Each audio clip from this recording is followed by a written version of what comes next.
Ok. Bonsoir à toutes et à tous. On se retrouve ce soir à la base pour la première fois depuis mars. Donc on est ravis d'accueillir nos intervenants, intervenantes. Avant de leur passer la parole, un rapide mot sur la base. La base a été créée en mars 2019 avec un objectif, accélérer la mobilisation citoyenne pour le climat et la justice sociale. Elle est composée de dizaines d'organisations, de centaines de bénévoles et de milliers d'adhérents maintenant. C'est aussi un lieu, la base, avec dans les étages des bureaux, des espaces de stockage, des salles de réunion, un espace coworking et ici au rez-de-chaussée, le bar associatif qui accueille de nombreux événements toute l'année. Ce soir, donc, c'est le premier événement dans la base depuis le 14 mars où on a dû fermer nos portes. Cette crise sanitaire, c'est un moment difficile à passer pour la base. Donc n'hésitez pas à nous soutenir en faisant un don ou quand vous venez à la base, laissez votre consigne au bar par exemple. Donc ce soir, on va évoquer les enjeux des élections municipales à Paris dans ce contexte de crise sanitaire. Cette crise qui a mis en relief les inégalités sociales et accélère l'urgence de changer de modèle. Donc, nos invités sont Zoé Lavocat du réseau Action Climat, Vincent Bézaguet d'Alternative à Paris pour la campagne La rue est à nous et Stéphanie Boniface du collectif parisien du Pacte pour la transition citoyenne. Je vais leur laisser la parole et à la fin, il y aura un temps de questions. Voilà, vous pourrez poser vos questions sur le live et je leur retransmettrai. Merci. Merci à toutes et à tous du coup pour avoir organisé cette première conférence en vrai à la base et je pense que ça fait quelque chose en tout cas d'être ici. Alors vous le voyez pas mais du coup la base est un peu vide donc on espère que vous aurez des questions derrière vos ordinateurs pour nous. En tout cas nous on est content d'être là pour parler des élections municipales. Donc déjà introduction, les élections municipales aujourd'hui elles se passent dans un contexte qui est vraiment particulier, on va pas revenir dessus mais donc le second tour c'est dimanche. Qu'est-ce qu'on peut tirer comme conséquence de cette crise? La première chose qu'on doit tirer, c'est qu'en fait, pendant la crise sanitaire, les maires sont devenus de plus en plus importants et cette place a été remarquée comme telle. Il y a plein de témoignages en fait d'élus locaux qui disent ben voilà, pendant le confinement, en fait, je suis devenu l'interlocuteur privilégié pour répondre aux questions des citoyens et des citoyennes. Donc déjà pendant le confinement, cette place du maire, elle a pris une place nouvelle, une place d'interlocuteur et une place aussi d'initiateur pour voir quelles mesures mettre en place pour faire face à la crise. Donc ça, c'est la première chose. La deuxième chose, c'est aussi que les maires, les élus des intercommunalités aussi, ont un rôle central dans ce qu'on appelle le monde d'après. Donc, c'est-à-dire comment est-ce que, après cette période, je vais relancer la dynamique de ma collectivité, comment est-ce que je vais faire en sorte qu'il y ait de nouveau des emplois, comment est-ce que je vais faire en sorte pour inverser la tendance et changer de trajectoire. Donc ça, c'était pendant la crise. Et aujourd'hui, ce qu'on a aussi, c'est cette convention citoyenne pour le climat. Donc ça, c'est un autre événement de contexte qu'il faut tenir en compte, puisque ça remet au cœur du débat, en fait, dans le cadre des municipales, cette question de l'urgence climatique notamment et des mesures à mettre en œuvre, que ce soit au niveau national, mais aussi au niveau local. Et là, on se rend compte vraiment de la radicalité et de l'ampleur des choses à faire maintenant, tout de suite, et pas juste dans quelques années. Pour revenir sur l'enjeu aussi de ces élections municipales, il faut savoir que d'un point de vue climat, donc c'est un peu plus ça moi qui m'intéresse, c'est que le mandat qu'on va ouvrir là dimanche va couvrir jusqu'en 2026. Or, le Haut Conseil pour le climat nous dit que nous avons jusqu'en 2025 pour diminuer par 3 nos émissions de gaz à effet de serre. Donc vous voyez bien qu'en fait, il y a une urgence à agir aussi due à cette temporalité-là du mandat. Autre chose sur l'impact de la campagne, ce qui est clair et net, c'est que la crise a mis en avant aussi des sujets clés, et c'est ce dont on va vous parler ce soir, c'est qu'en fait la crise sanitaire a mis en avant des lacunes, des problèmes, que ce soit sur la question du transport, sur la question de la précarité énergétique, sur la question de l'accès à l'alimentation saine et pour tous, et ça a mis en avant aussi ces populations et ces ménages les plus précaires. Et donc tout ce panel-là de mesures que jusqu'à présent on se disait bon, bah, on les mettra en place un jour, en fait deviennent nécessaires. Elles deviennent nécessaires, pourquoi? Parce qu'en fait, aujourd'hui, cette crise sanitaire, si elle est arrivée, c'est entre autres à cause de la crise climatique. Et la crise climatique ne va faire qu'accentuer et amplifier ces crises sanitaires. Donc tout ce contexte-là remet aujourd'hui l'importance des collectivités territoriales pour agir. Et pour vous donner un chiffre un peu phare, c'est que 50% des émissions de gaz à effet de serre sont issues des décisions prises par les collectivités territoriales. Donc en fait, dimanche, c'est pas juste on va voter pour un maire, c'est on a un poids pour inverser la trajectoire et construire concrètement, dès maintenant, ce monde d'après. Et donc c'est un peu pour ça aussi qu'on est là ce soir. Et du coup, je vais passer peut-être la parole pour aussi introduire le contexte parisien. Donc je te passe la parole et de présenter aussi pour parler un petit peu de ce contexte spécifique. Merci.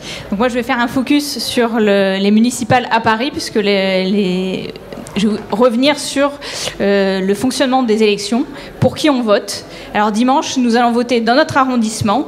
C'est notre secteur électoral, notre arrondissement, à l'exception du groupe Centre qui regroupe 4 arrondissements. On va élire les conseillers d'arrondissement, dont les premiers seront des conseillers de Paris. Pour la première fois, on va aussi voter pour les conseillers de la métropole du Grand Paris. Ils apparaissent sur les bulletins de vote. Et ensuite, après cette élection, donc la semaine prochaine, ce sont les élus du Conseil de Paris qui éliront la maire de Paris. Et 8 jours plus tard, les conseillers d'arrondissement, donc conseillers d'arrondissement et conseillers de Paris, qui éliront les maires d'arrondissement. Donc dans chaque arrondissement, la liste qui a obtenu la majorité absolue au premier tour ou la majorité relative au second tour détient la moitié des sièges des élus, conseillers de Paris et conseillers d'arrondissement, et l'autre moitié des sièges est répartie à la proportionnelle entre les résultats du second tour pour les listes qui ont obtenu au moins 5% des suffrages. Alors combien d'élus sont à Paris? Il y a 503 élus parisiens, dont 163 conseillers de Paris et 304 conseillers d'arrondissement.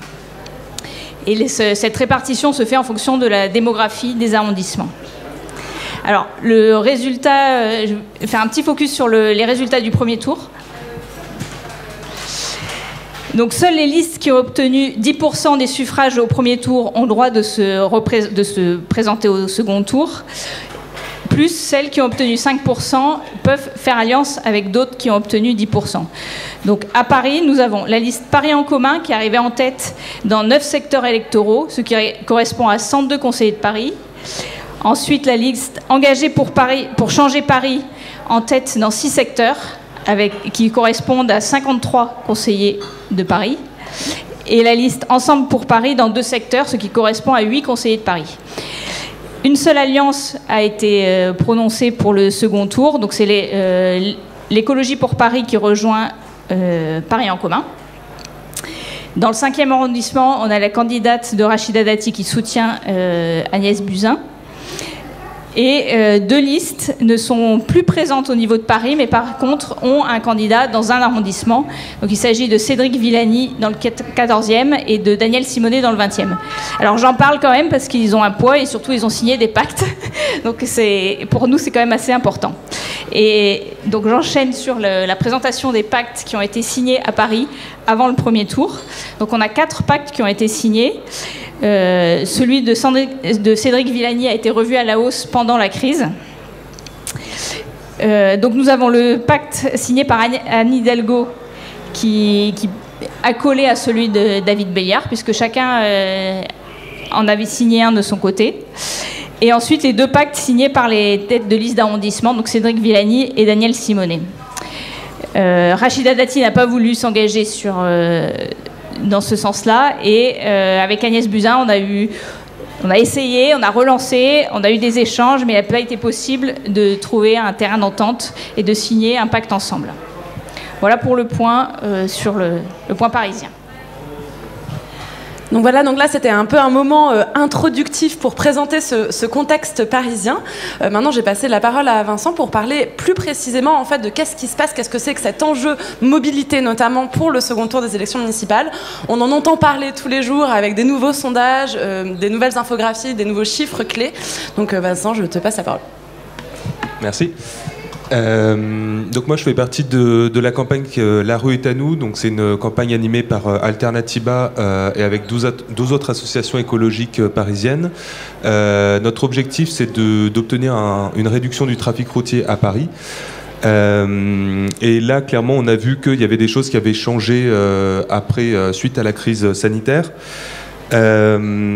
Notamment donc sur tout ce qui est développement des pistes cyclables, parce qu'on a vu beaucoup d'annonces aller dans ce sens, que ce soit à Paris ou en Île-de-France, et également un petit peu sur la piétonisation, même si ça reste beaucoup en retrait. Donc nous, c'est une des choses pour lesquelles on se bat encore. C'est-à-dire qu'il y a eu des aménagements pour les cyclistes qui ont été mis en place, mais actuellement pour les piétons, c'est encore très restreint. Il faut savoir que nous, on s'intéresse à la question, donc, notamment de la mobilité, principalement sous l'angle de la pollution de l'air, qui est actuellement à Paris très élevée. Il faut savoir que là, il y a un sondage aujourd'hui qui est sorti, enfin pas un sondage, une étude, excusez-moi, qui montre que Paris est la capitale européenne avec le plus haut taux de retour de la pollution de l'air à Paris, en Europe, pardon. Et c'est une question assez urgente parce que la pollution de l'air, d'abord, ça coûte cher. C'est à peu près 100 milliards d'euros par an, rien qu'à Paris, ce qui représente 200 000 euros par minute, ce qui est donc assez énorme. Et c'est également cause à la fois de décès prématurés. Il y en a environ 48 000 par an en France. Sur Paris, on estime ça entre 2 000 et 4 500 environ. Mais aussi de maladies respiratoires, notamment les cas d'asthme chez les enfants sont 2 fois plus nombreux à Paris que la moyenne française. Donc il y a urgence à agir sur les questions de pollution de l'air. Et en effet, la question du transport est particulièrement préoccupante, et notamment dans ce contexte post-confinement, où on voit que les transports en commun ne peuvent sont beaucoup moins utilisés du fait des risques qu'ils engendrent, et donc une partie des gens qui ont besoin de se déplacer à Paris sont obligés de se reporter sur la voiture, ce qui est loin d'être une solution idéale, étant donné que la voiture, d'une manière globale, est extrêmement polluante. C'est environ un tiers des émissions de CO2, 56% de dioxyde d'azote. Donc il y a vraiment urgence à agir sur ces questions-là. Et de ce côté-là, sur les municipales, les candidats, les candidates, parce que nous on s'est principalement intéressé aux candidats et candidates à la mairie centrale de Paris, sont encore relativement en retrait sur ces questions-là. Donc on avait notamment fait un décryptage en mars dernier sur les 6 listes principales à Paris, qui avait montré que, à part David Béliard, donc le candidat écologiste, était largement devant au niveau des propositions qui allaient dans ce sens, mais que c'était beaucoup moins vert, sans mauvais jeu de mots, chez les autres candidats et candidates. Maintenant qu'on arrive sur un deuxième tour où il y a eu une reconfiguration avec notamment David Béliard, donc qui s'est allié à Anne Hidalgo, on est sur un schéma relativement proche, c'est-à-dire que donc Anne Hidalgo et David Béliard ont un programme qui est relativement, tourné vers cette transition écologique et notamment sur les questions de mobilité, là où Agnès Buzyn et Rachida Dati sont encore largement en retrait, même si on a pu voir quelques propositions évoluer suite à la crise. Merci beaucoup Vincent pour cette présentation donc, de la rue Ethanou et de l'enjeu transport aujourd'hui pour ce second tour. Et j'ai passé du coup la parole à Stéphanie pour nous parler du pacte pour la transition. Est-ce que tu peux aussi représenter peut-être le pacte pour les gens qui ne connaissent pas ? Oui, merci. En effet, le pacte pour la transition est un outil qui a été créé au niveau national par une palette d'organisations, de citoyens, d'experts, d'élus, qui comporte 32 mesures écologiques, sociales et démocratiques pour une transition citoyenne. Et ces mesures reposent sur des principes transversaux de sensibilisation et de formation, de co-construction et de prise en compte des enjeux à long terme, avec chacune 3 niveaux d'engagement pour permettre à chaque commune de s'engager quel que soit son point de départ. Et notre objectif, donc, c'était d'abord de créer un collectif au niveau parisien pour ensuite aller à la rencontre des candidats et de les pousser à s'engager sur un pacte. Donc ce que 4 candidats ont fait. Donc, du coup, je passais très vite tout à l'heure sur le nombre de mesures qui ont été signées. Ils ont quand même signé entre 29 et 32 mesures sur les 32, avec des niveaux assez inégaux d'un candidat à l'autre, mais globalement, ces 4 candidats-là ont montré un fort engagement pour la transition sociale, écologique et démocratique. Et donc dans ce cadre-là, moi je vais plutôt faire un focus sur le volet social puis le volet démocratique. Alors d'abord, je voudrais signaler, nous on a travaillé surtout à partir des mesures du pacte et des discussions qu'on a eues avec les candidats. Du coup, on a une asymétrie d'information d'un candidat à l'autre. Voilà, ce qui est un peu gênant parce qu'on est évidemment apartisan et que notre objectif c'est vraiment de rencontrer chaque candidat et de plaider. Et voilà, Agnès Buzyn, on l'a encore essayé de la contacter ces derniers jours. Donc voilà, comme ils auront tous des conseillers à Paris, chaque position est. Si tout le monde pouvait aller dans le sens de la transition, ce serait formidable. Alors, sur le volet social, voilà, alors, oui, c'est tout petit, et je ne vais pas citer tout. Alors, sachez que vous pouvez retrouver toutes ces mesures sur le site pacte-transition.org, et vous pouvez aussi retrouver les pactes qui ont été signés en saisissant le code postal de l'arrondissement. N'importe quel code postal parisien fonctionne. Alors, il y a un premier volet. Les mesures 21, 23 et 26 sur l'accompagnement des personnes en difficulté, l'accueil digne des exilés, le partage des espaces publics. Ça, on a vu que c'est un problème qui est ressorti pendant cette crise. Et on voit que la question du logement d'urgence s'est de nouveau posée. Donc Cédric Villani est resté en retrait parce qu'il pense que c'est impossible d'atteindre l'objectif zéro SDF. Voilà, Daniel Simonet propose un revenu dignité. Anne Hidalgo, dans le manifeste pour Paris qu'elle a écrit avec David Béliard, parle de plus personne à la rue, de test revenu universel à Paris, de pacte métropolitain, voilà, de fabrique de la solidarité. Voilà. Sur la mesure 23, là, ils sont tous les trois... oui, non, tous les trois, non. Enfin, les signataires du pacte se sont fortement engagés. Anne Hidalgo propose par exemple une démarche de co-construction avec les populations. Par contre, elle n'évoque pas les dispositifs anti-SDF que Daniel Simonet s'engage à supprimer. Bon, je passe vite en fait parce qu'il y a plein de choses à dire et que en fait c'est quelques éléments pour attirer votre curiosité et aller voir le contenu des pactes parce que voilà, on n'est pas des experts dans tous ces domaines. On a essayé de relever un peu ce qu'on trouvait sur ces sujets. Sur la mesure 26, donc l'accueil digne des exilés, Daniel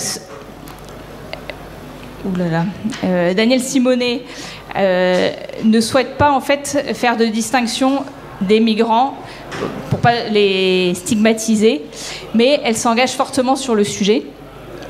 Cédric Villani est un peu plus en retrait. Il s'engage à démanteler les camps autour de Paris. Alors Rachida Dati a eu des propos très durs dans son programme sur les migrants. Et Paris en commun ne les cite pas dans le manifeste pour Paris, c'est pas cité explicitement, mais parle de personnes en situation de grande vulnérabilité, des Roms, des travailleuses, des travailleurs du sexe, mais ne va pas jusqu'à parler des personnes, des exilés. Alors il y a une autre mesure qui nous paraissait importante à signaler en ce contexte de Covid, c'est la mesure 24, un toit pour toutes et tous.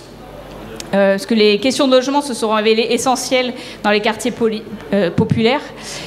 La promiscuité et difficulté de vivre confiné dans un espace petit ont révélé voilà, les inégalités entre toutes les familles. Donc les candidats s'engagent fortement à travailler sur cette question. Ça semble être une priorité renforcée par le contexte donc, du Covid. Anne Hidalgo évoque 25% de logements sociaux et la récupération de bureaux vides, un référendum sur Airbnb pour récupérer les logements vides et un blocage des loyers. Daniel Simonet, elle parle de réquisition des logements vides aussi, un moratoire sur les loyers. La mesure 25 évoque la proposition proposer gratuitement des lieux d'accompagnement numérique. Donc ça, le développement numérique tant vanté pendant le confinement et tant utilisé, a laissé de côté du coup ceux qui n'y ont pas accès. Il faut savoir que 20% de la population n'a pas accès au numérique et 20% n'est pas en capacité d'utiliser ces outils. Donc tous se sont fortement engagés. Cédric Villani a augmenté ses ambitions dans ce contexte. Anne Hidalgo propose des possibilités d'achat de matériel à bas prix, des écrivains publics numériques. Et Daniel Simonet veut multiplier par 2 les espaces publics numériques. Voilà ce qui est ressorti des discussions avec eux et de leur programme. Alors la question qui est peut-être la plus importante sur ce volet, c'est l'emploi. La mesure 27, plus d'emplois pour la transition écologique et sociale. Le sujet de l'emploi va être au cœur des plans de relance, avec des grands débats sur le triptyque chômeurs, revenus universitaires et réduction du temps de travail. D'ailleurs, on a vu que la seule proposition de la Convention citoyenne qui a été refusée, c'est la réduction du temps de travail. Donc, il y a encore du travail justement sur ce sujet-là. Le sous-emploi explose dans les quartiers populaires et va engendrer une explosion des inégalités. Donc, le David Béliard et Daniel Simonet étaient les plus engagés sur le sujet. Donc, le Daniel Simonet veut développer des expériences zéro chômeur longue durée.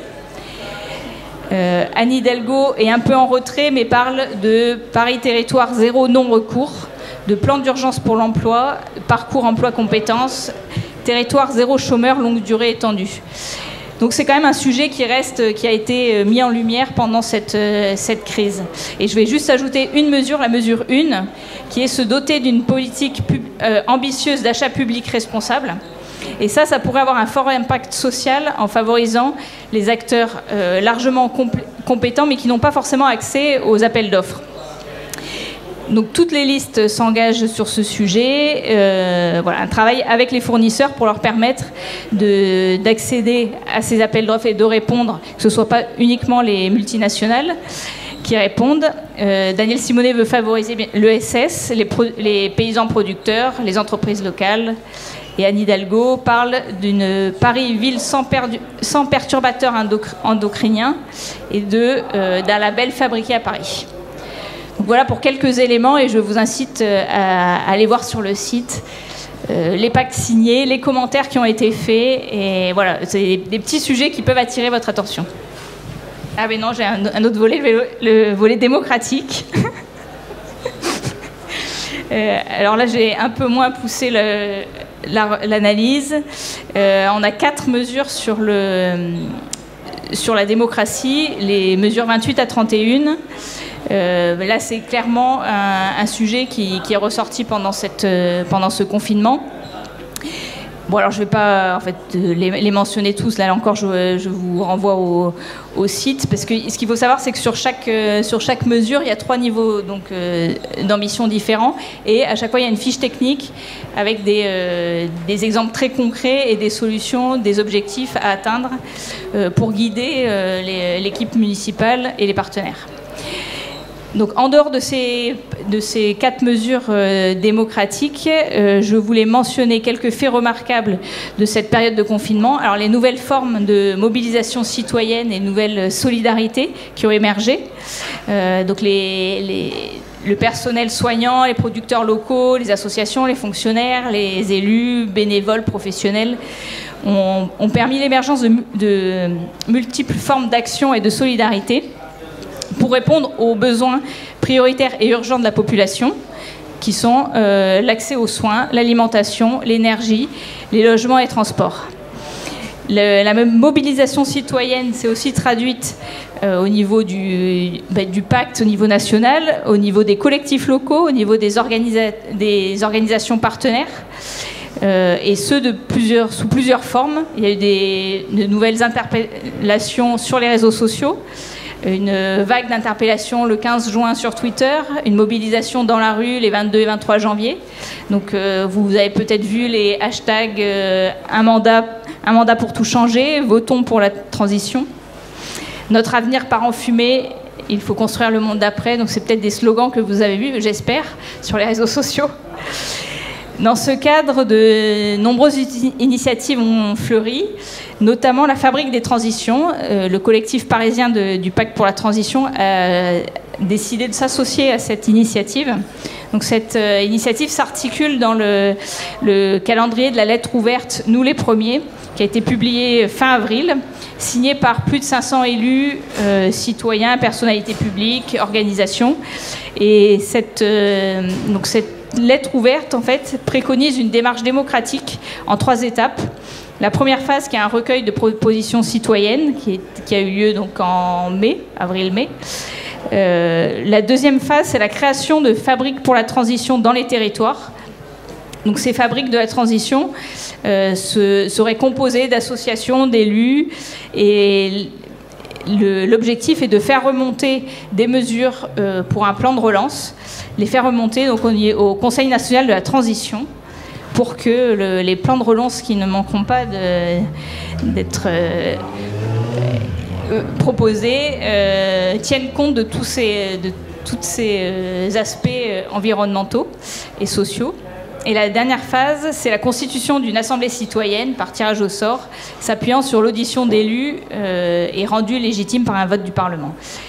Donc de plus en plus de collectifs adhèrent à cette fabrique des transitions et j'espère, et pas mal ont déposé des projets. Donc le 5 juin, l'idée c'était que tous les 5 du mois, on envoie des projets dans le sens de cette transition pour qu'ils ne puissent plus les ignorer.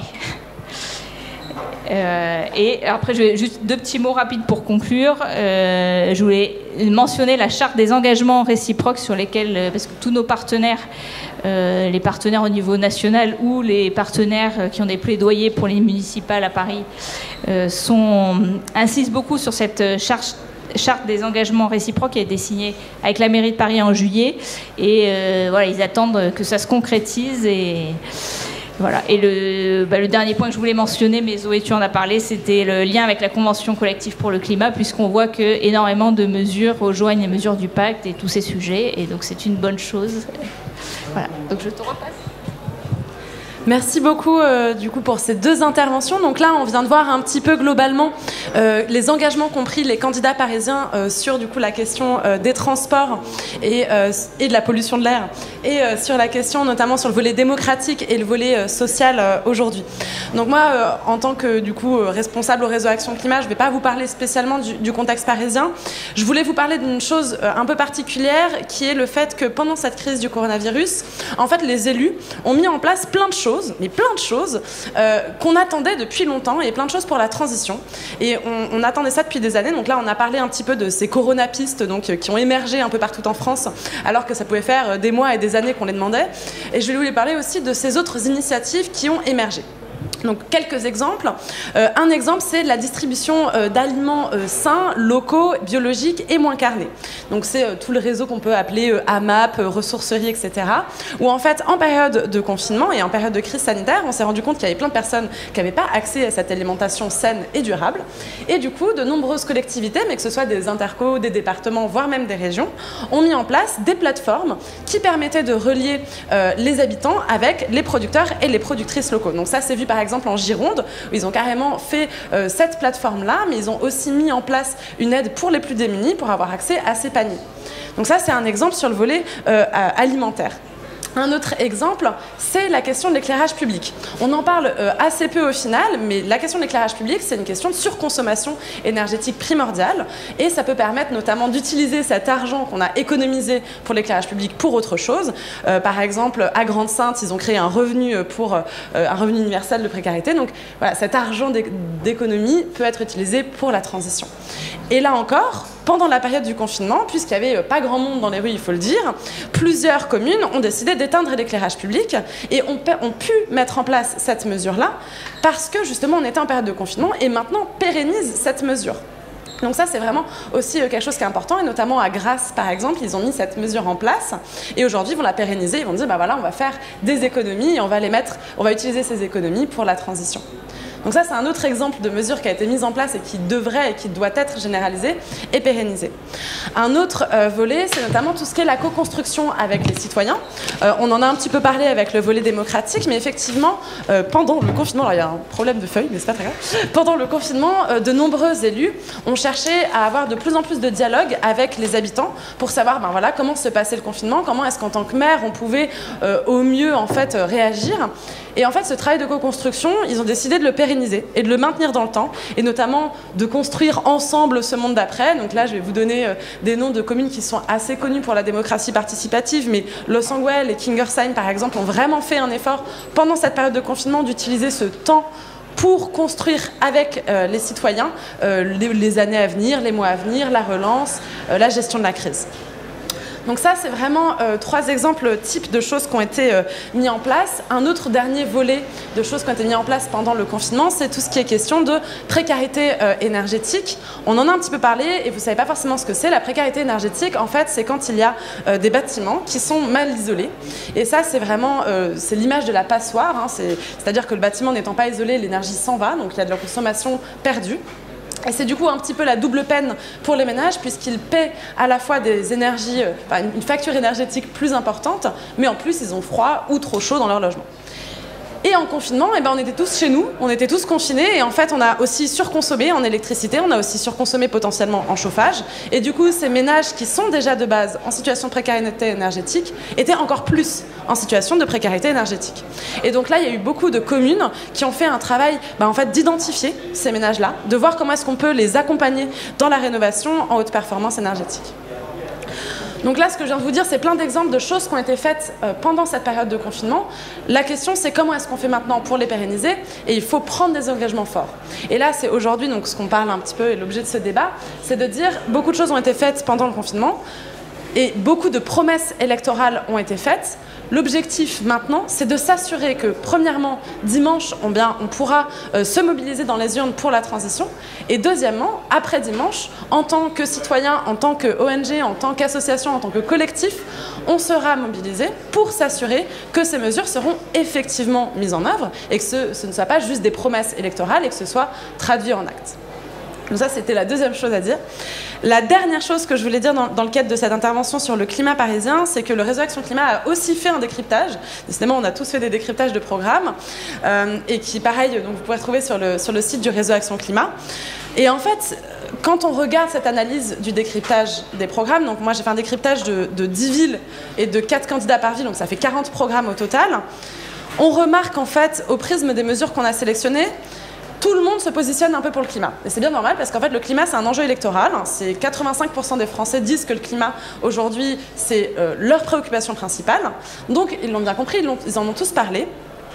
Le problème, c'est qu'en fait, il y a 3 choses. Souvent, on va avoir dans les programmes une mesure très vague, du type « je vais rénover les logements », du type « je vais développer les transports en commun ».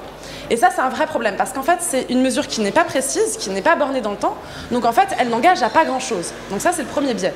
Le deuxième biais, à la lecture d'un programme, c'est quand en fait, la mesure n'est tout simplement pas assez ambitieuse. Aujourd'hui, par exemple, pour la rénovation, encore une fois, il faudrait rénover 10% des logements anciens dans toutes les métropoles. Et quand en fait, on a certains candidats qui disent juste « eh bien voilà, je m'engage à rénover 5%, ok, c'est chiffré, mais en fait, c'est pas suffisant. C'est pas assez ambitieux, il faut aller plus loin. » Donc ça, c'est le deuxième biais à la lecture des programmes. Le dernier biais à la lecture des programmes, c'est qu'en fait, il y a des sujets clivants sur lesquels personne ne s'exprime, parce qu'en fait, c'est des sujets qui sont un peu sensibles, et pour n'en citer qu'un, c'est notamment la publicité. Il faut savoir qu'aujourd'hui, les élus locaux peuvent jouer sur la réduction de la place de la publicité dans l'espace public, notamment en fait tous les spots publicitaires que vous avez dans les abribus. En fait, c'est le règlement local de la publicité qui dit s'il peut être là ou pas, sur notamment aussi est-ce que c'est un écran numérique, est-ce que c'est un affichage en 4:3 ou un tout petit truc. Bref, en fait, sur cet espace-là, le maire peut agir. Et ça, c'est notamment un sujet clivant dont on parle assez peu aujourd'hui et dont il faut se saisir pour résoudre la crise climatique actuellement. Donc voilà, c'était un peu pour dresser les grands enjeux climat de ce second tour municipal à Paris. Du coup, je vais repasser la parole pour les questions. Et si vous en avez aussi, il y a quelques personnes dans la salle, n'hésitez pas, on essaiera d'y répondre du mieux qu'on peut. Merci à tous les trois. On a quelques questions du live Facebook. tu commençais à l'évoquer justement, ces actions, ces engagements réalisés au niveau local, municipal, en quoi ils ont un réel impact sur le changement qu'on attend à plus grande échelle? Quelle est la part de responsabilité des communes? Eh bien, je vais ressortir ce fameux chiffre que 50% des émissions de gaz à effet de serre sont issues des décisions prises directement et indirectement par les élus. Alors là, il faut peut-être expliquer ce que ça veut dire le directement et indirectement. Concrètement, je vais avoir un impact en mettant en place une piste cyclable, en développant le transport en commun, en réduisant le nombre de places de parking, en mettant en place des AMAP, en aidant avec la cantine, en mettant en place une alimentation moins carnée, plus biologique, plus locale. Donc ça, c'est des compétences directes, c'est-à-dire que le maire, il a des compétences directes dans ces secteurs-là. Ensuite, il y a tout ce qu'on appelle les compétences et l'impact indirect. Concrètement, ça va être notamment sur les politiques d'aménagement. Par exemple, si j'habite à Montpellier et que je décide de construire un gros centre commercial à l'extérieur de Montpellier dans la Garrigue, je vais créer des déplacements. Ça induit des déplacements de véhicules. Et du coup, cette politique d'aménagement, indirectement, elle va avoir des émissions de gaz à effet de serre. Donc c'est pour ça qu'on dit 50% des émissions de gaz à effet de serre sont issues de ces décisions prises. Mais effectivement, les collectivités territoriales, de manière générale, ont un rôle à jouer. Et notamment, donc on parle de tous ces documents, voilà, on pourrait parler de rentrer dans le détail technique, mais ce qu'il faut savoir, c'est que par la commande publique, on en a un peu parlé, donc c'est-à-dire en tant que mairie, par exemple, je peux décider de me fournir uniquement avec tel type de produit, je peux décider de mettre des panneaux solaires sur toutes les écoles. Ça, c'est vraiment des compétences directes et elles peuvent agir. Je ne sais pas si vous voulez compléter sur ce volet-là.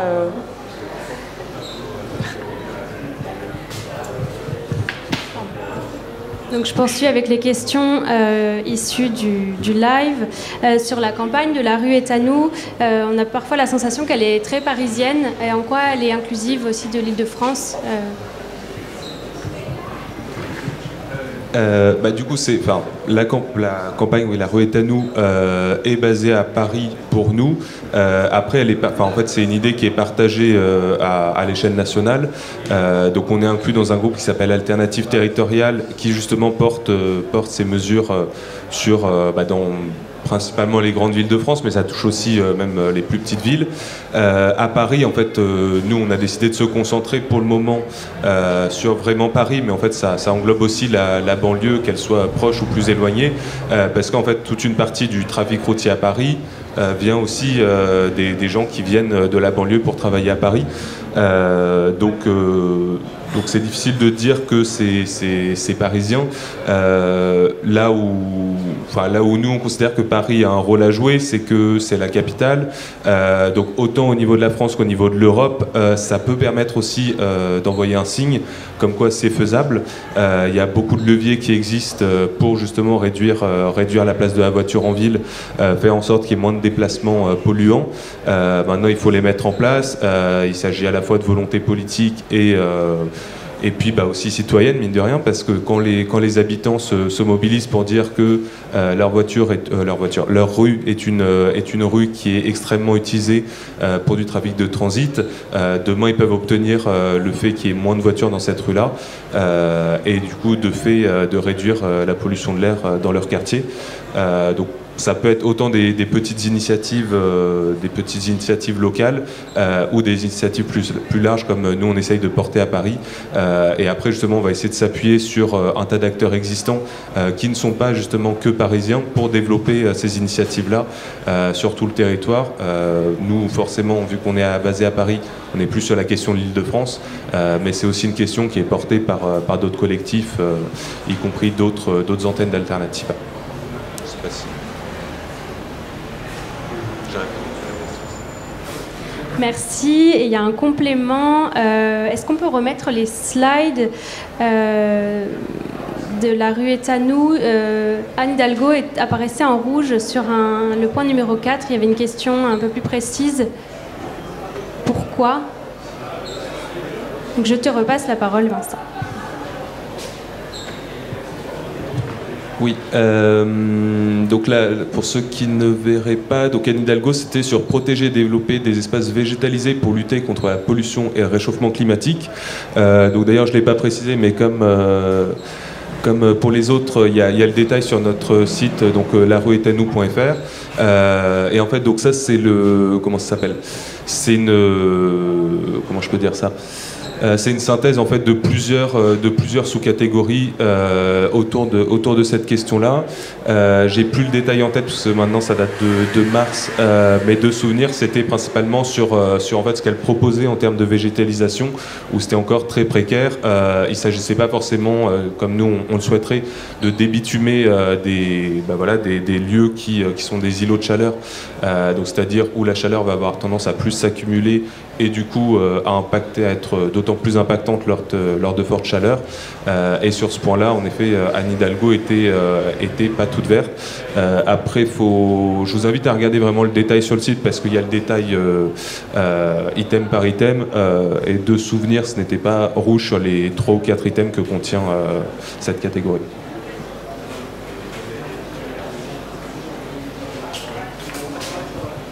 Merci pour le complément. On a une question sur l'amélioration justement des logements les plus précaires. Est-ce que les programmes sont suffisamment robustes selon votre opinion? Alors moi je pourrais pas réagir, donc je prends le micro parce qu'on me tend le micro. Mais du coup je sais pas si vous avez le détail des programmes sur le logement. On pourra pas spécialement réagir. Après c'est sûr que en fait en tout cas c'est une question primordiale pour Paris, pour donner 2-3 billes de réflexion quand même.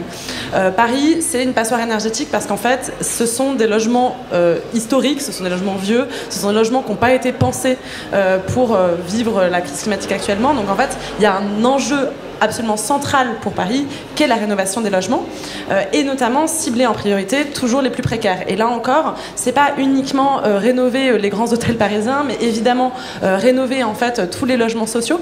Donc en fait, ce qu'il faut regarder dans les détails des programmes, c'est s'assurer qu'en fait ces mesures-là sont suffisantes. Donc là, je remets ce chiffre de 10% des logements qui doivent être rénovés en haute performance. Là encore, c'est pas juste on rénove, c'est on rénove en haute performance et en ciblant les ménages les plus précaires aujourd'hui. Et je vous invite à aller aussi sur le site du Réseau Action Climat pour voir le décryptage dans les détails sur les engagements des différents candidats. Oui, et peut-être juste pour rajouter aussi que, alors j'ai pas du tout les chiffres en tête, c'est pas du tout le sujet sur lequel on est, mais il y a aussi beaucoup de logements vides actuellement qui pourraient être utilisés notamment pour reloger des gens, etc. Donc en fait, le logement, enfin il y a beaucoup de logements à Paris, je me souviens vraiment plus des chiffres en tête, mais ils sont assez forts sur le nombre de logements inoccupés ou logements secondaires qu'on pourrait voir pour réattribuer ou autre. Merci à tous les trois. On n'a plus de questions.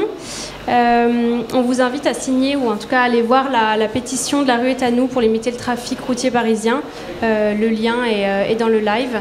On remercie chaleureusement les intervenants, intervenantes et on vous dit à très bientôt à la base.